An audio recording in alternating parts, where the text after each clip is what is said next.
Piece and Joy. പോർച്ചുഗലിലെ ജീവിതം ഫ്രാൻസിസിനും സഹോദരന്മാർക്കും വലിയ ദൈവാനുഭവത്തിൻ്റെതായിരുന്നു. പോർച്ചുഗലിലെ മാലാഖമാരുടെ രാജ്ഞിയുടെ ദേവാലയം തന്റെ മാതൃഭവനമായിട്ട് സ്വീകരിക്കണമെന്ന് ഫ്രാൻസിസ് സഹോദരന്മാരെ ഉപദേശിച്ചു. സഭയുടെ ആദ്യ ഭവനവും സഭയുടെ മാതൃഭവനവുമായിട്ട് പോർച്ചുഗൽ അങ്ങനെ മാറുകയാണ്. കാരണം രണ്ട് രീതിയിലാണ്. ഒന്ന്, അവരവിടെ ആദ്യം ഫ്രാൻസിസ് അത് പുതുക്കി പണിയാനായിട്ട് പ്രയത്നിച്ചു സാന്താമിയോനെ കഴിഞ്ഞപ്പോൾ. അത് മാത്രമല്ല, അവർ ഒരുമിച്ച് താമസിച്ച് തുടങ്ങിയതും അവിടെയാണ്. അതിനേക്കാൾ ഏറെ അത് അമ്മയുടെ വീടാണ്, പരിശുദ്ധ അമ്മയുടെ, മാലാഖമാരുടെ രാജ്ഞിയുടെ വീടാണ്.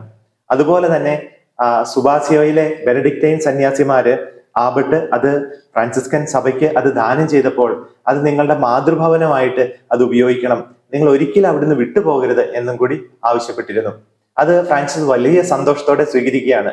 പോർച്ചുഗൽ സന്യാസ ജീവിതത്തിന്റെ ഒത്തിരിയേറെ പുതുമകൾ നിറഞ്ഞ ഒരു സ്ഥലമായിട്ട് മാറുകയാണ്. ഫ്രാൻസിസ് സഹോദരന്മാരെ മുഴുവനും തന്റെ സഭയെ മുഴുവനും പരിശുദ്ധ അമ്മയുടെ മാധ്യസ്ഥതയ്ക്കും സംരക്ഷണത്തിനും മാതൃവാത്സല്യത്തിനും സമർപ്പിക്കുകയാണ്. പരിശുദ്ധ അമ്മയ്ക്ക് സമർപ്പിക്കപ്പെട്ടതോടുകൂടി സഭയിലേക്ക് അനേക സഹോദരങ്ങൾ ചേരുവാനായിട്ട് തുടങ്ങി, സഭ വളരുവാൻ തുടങ്ങി. ഫ്രാൻസിസ് അതിനു ചുറ്റും ഏതാനും പർണശാലകൾ നിർമ്മിക്കാനായിട്ട് ആവശ്യപ്പെട്ടു. പർണശാലയിലെ സൗകര്യങ്ങൾ വളരെ പരിമിതമായിരുന്നു. റിവോട്ടോട്ടോയില് അവർക്ക് നഷ്ടപ്പെട്ട ആ കുഞ്ഞു സെല്ലുകൾ പോലെ 5 അടി വീതിയും 8 അടി നീളവുമുള്ള ചെറിയ ചെറിയ കുടിലുകൾ പോലെ, മുറികൾ പോലെ, സെല്ലുകൾ പോലെയായിരുന്നു പർണശാലകൾ രൂപപ്പെട്ടത്. അങ്ങനെ പോർച്ചുഗലിലേക്ക് ചുറ്റും കുടിലുകൾ നിറഞ്ഞു, അതിൽ നിറയെ സെല്ലുകൾ നിറഞ്ഞു. അതിലെല്ലാം സഹോദരന്മാർ പ്രാർത്ഥനയിലും ധ്യാനത്തിലും പരിത്യാഗത്തിലും ആയിരുന്നു. ഒത്തിരിയേറെ പരിമിതികൾ ഉള്ളപ്പോഴും അവർ അഭിമാനത്തോടെ തിരിച്ചറിഞ്ഞു, ഞങ്ങൾ അനുകരിക്കുന്ന ക്രിസ്തുവിനെയാണ്, ഞങ്ങൾ ബാധ്യസ്ഥത വഹിക്കുന്നത് ലോകത്തിന് വേണ്ടിയാണ്, ഞങ്ങളുടെ ജീവിതം തന്നെ പരിഹാരത്തിന്റെ ജീവിതമാണ്, പെനിറ്റൻസ് ഓഫ് അസീസിയാണ്. അത് അഭിമാനത്തോടു കൂടി അവർ തിരിച്ചറിയുകയാണ്. അവർക്ക് വലിയ സന്തോഷമായി, അഭിമാനമായി, പരിശുദ്ധാത്മാവ് കൃപകൾ കൊണ്ട് അവരെ നിറയ്ക്കാൻ തുടങ്ങി. അവരുടെ ജീവിതത്തിന്റെ പ്രകാശം കണ്ട് അനേകര് മാനസാന്തരത്തിലേക്ക് കടന്നു വരികയാണ്. വീണ്ടും അതിനടുത്ത് ഏകദേശം 5 മൈലിനുള്ളില് കാർച്ചറി എന്ന് പറയുന്ന ഒരു മലനിരയുണ്ടായിരുന്നു. ഫ്രാൻസിസിന് ഏറെ പ്രിയപ്പെട്ട ഒരു കൊച്ചു കാടായിരുന്നു കാർച്ചറി. അവിടെ നിബിഡമായിട്ടുള്ള ഒരു വനമുണ്ട്, കുറ്റിക്കാടുകൾ നിറഞ്ഞ പ്രദേശങ്ങളുണ്ട്. അതിനേക്കാൾ എല്ലാം ഉപരിയായിട്ട് അതിനുള്ളില് പ്രകൃതിയാ തന്നെ ഏതാനും സെല്ലുകൾ ഉണ്ടായിരുന്നു, ഗുഹകൾ ഉണ്ടായിരുന്നു. ഫ്രാൻസിസ് നിർമ്മിക്കാൻ ആവശ്യപ്പെട്ടതുപോലെ തന്നെ 5 അടി വീതിയും 8 അടി നീളവും ഒക്കെയുള്ള ചെറിയ ചെറിയ ഗുഹകളായിരുന്നു അതെല്ലാം. ഫ്രാൻസിസിന് അത് വലിയ സന്തോഷമായി. അത് കണ്ടപ്പോൾ അവർ അവിടെ പോയിരുന്ന് ഏകാന്ത ധ്യാനങ്ങളിൽ മുഴുകി. ഫ്രാൻസിസിന് ഈ ഗുഹകളിൽ പ്രാർത്ഥിക്കുന്ന ഇഷ്ടമാവാൻ കാരണം ഈശോ ഒലിവുമലയിലേക്ക് പിൻവാങ്ങി അവിടെ താമസിച്ച് പ്രാർത്ഥിച്ചിരുന്നു അപ്പസ്തോലന്മാരോടൊപ്പം. അപ്പൊ ആ ഗുഹയുടെ പരുക്കൻ നിലത്ത് ഒന്നും വിരിക്കാതെ ക്രിസ്തു കല്ലൊക്കെ തലയണയാക്കി വെച്ച് ഉറങ്ങിയിരുന്നു എന്നുള്ള ഒരു ബോധ്യം ഫ്രാൻസിസിന് കിട്ടിയിരുന്നു.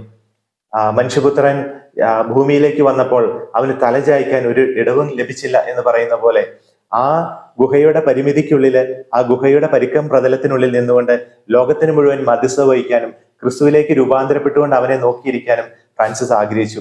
മറ്റൊരു കാരണം എന്ന് പറയുന്നത്, ഒരു മഹാവിശുദ്ധനായിട്ട് ഫ്രാൻസിസിനെ കണ്ടതുകൊണ്ട് അനേകര് പർണശാലകളിലേക്ക് ഓടി വന്ന് അവിടുത്തെ ധ്യാനത്തിന് പലപ്പോഴും തടസ്സം നേരിട്ടിരുന്നു. അതുകൊണ്ട് തന്നെ ഫ്രാൻസിസ് ഈശോ വനപ്രദേശത്തേക്ക് പിൻവാങ്ങിയതുപോലെ, ഒലിവുമലയിലേക്ക് പിൻവാങ്ങിയതുപോലെ ഈ പറയുന്ന കാർച്ചറിയിലേക്കൊക്കെ ഫ്രാൻസിസും സഹോദരന്മാരും പിൻവാങ്ങി.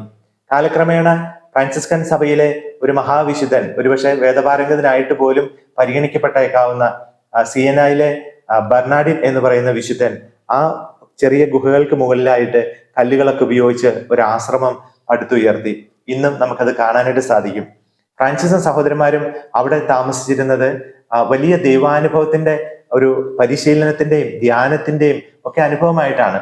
അതുപോലെ തന്നെ പോർച്ചുഗലായാലും സന്യാസ ജീവിതത്തിലേക്ക് പുതിയ ശൈലികൾ സ്വീകരിക്കാനായിട്ട് ഫ്രാൻസിസിന് സാധിച്ചു. അന്നത്തെ കാലഘട്ടം വരെ സന്യാസ സഭയുടെ സുപ്പീരിയറിനെ, തലവനെ, സുപ്പീരിയർ, പ്രിയോർ, ആബട്ട് എന്നൊക്കെയുള്ള പേരുകളിലായിരുന്നു അറിയപ്പെട്ടിരുന്നത്. ആബട്ട് എന്നാൽ പിതാവ് എന്നാണെന്ന് നമുക്ക് മനസ്സിലാക്കാൻ സാധിക്കും.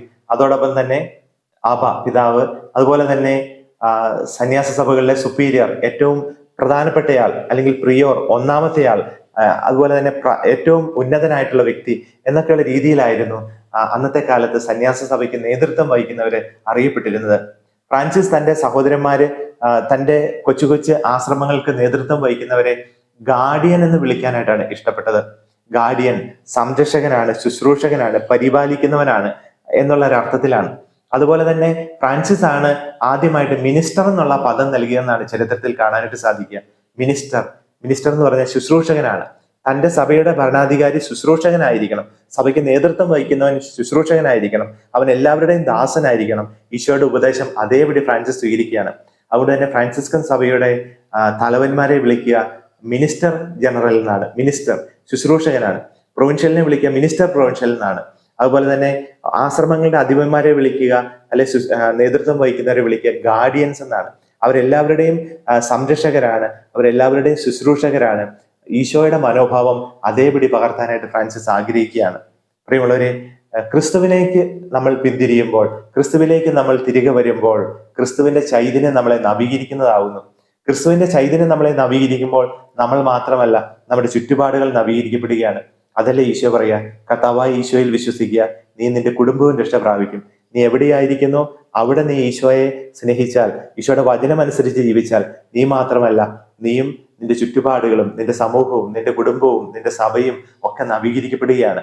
പലപ്പോഴും സമൂഹത്തിന്റെ പരിമിതികൾ കണ്ട്, സമൂഹത്തിലെ അല്ലെ കുടുംബത്തിന്റെ പല ചെയ്തികൾ കണ്ട് വേദനിക്കുന്ന സാഹചര്യങ്ങളുണ്ടെങ്കിൽ നമുക്ക് നമ്മളിലേക്ക് തന്നെ തിരിയാനും ക്രിസ്തുവിലേക്ക് നോക്കിക്കൊണ്ട് നമ്മുടെ ജീവിതത്തെ ക്രമീകരിക്കാനായിട്ടും ഫ്രാൻസിസ് നമ്മളെ ക്ഷണിക്കുകയാണ്. നമ്മുടെ കർത്താവായ യേശു മിശിഹായുടെ കൃപയും പിതാവായ ദൈവത്തിന്റെ സ്നേഹവും പരിശുദ്ധാത്മാവിന്റെ സഹവാസവും നാം എല്ലാവരോടും കൂടെ ഉണ്ടായിരിക്കട്ടെ, ഇപ്പോഴും എപ്പോഴും എന്നേക്കും.